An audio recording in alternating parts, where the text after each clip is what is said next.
So let's align with this and use whatever movements you want to. So here we go. I meet life with the calm peace of my soul. Let that resonate for you, and let's do it again. I meet life with the calm peace of my soul. And feel that peace, and that is how you're coming into life. And let's affirm it and align with it the third time. I meet life with the calm peace of my soul. And if you'd like to, turn to somebody near you and affirm it for them. Look them lovingly in the eye and let them know. That's what they're doing. All right. And that's a good thing to remember when you get a little frustrated, right? I'm meeting it with peace. Okay. There was this Unity minister who was riding around on his bicycle, taking his daily self-care bicycle ride. And he's riding around his neighborhood, and he notices that there's a young boy over there that's got a lawnmower for sale.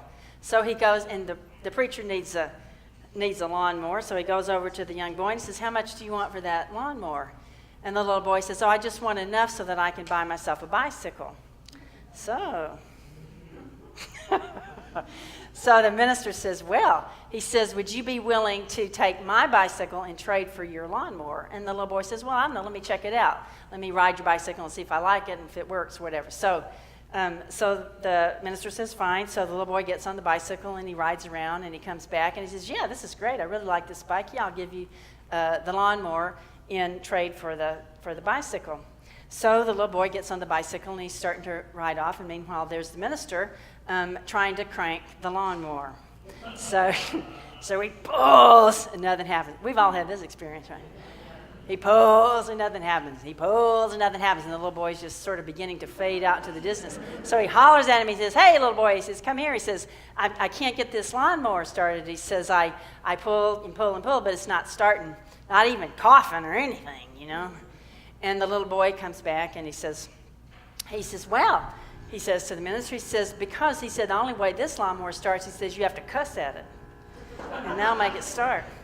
So the minister, being a little pompous, says, well, son, says, I've been a minister for so long, and I've been trusting the Lord for so long, I've just completely forgotten how to cuss.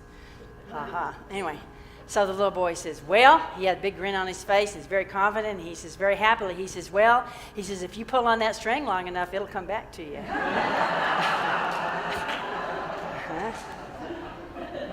Life does that, doesn't it? If you pull it on long enough, you'll remember how to cuss, even if you think you've forgotten. Okay. It doesn't matter how long you have been connecting to your spiritual life, or if you never have, or if this is a completely new experience for you and you're just sort of considering it or wondering what it's all about. It doesn't matter. The good news is when you find yourself cussing at life or being so frustrated and so upset and feeling like nothing's working out, the good news is you have found the limits of your human power, right? You have found the limits of your connection, your conscious connection to God. We're always connected to God. We're one with God. We're expressions of God. It's just that we are asleep to it to a degree. And so the good news is that when we find ourselves so frustrated and so overwhelmed and so unable to go forward or so knocked down, laid out, whooped, that's good news. Because that means you have found the limits of your capacity now to meet life with peace.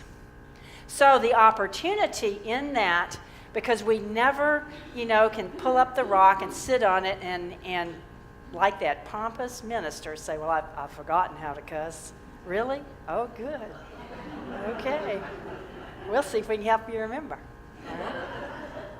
And it's not God sitting up there pulling strings and making things happen. No, it's about our own consciousness has met its limitations. And so the opportunity, anytime we find ourselves at the limits of our power, is to go, oh yeah, now I remember.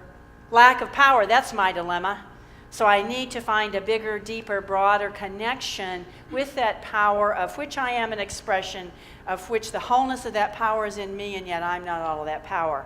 I need to make that conscious growth effort to become more aware of that presence of that power, which you can call God, you can call Allah, you can call spirit, you can call it life, you can call it whatever you want to, but it's all the universal power. It's all the same thing. We just call it by different names depending on our path or our culture or whatever. It doesn't make any difference what you call it. What matters is that you experience it, right?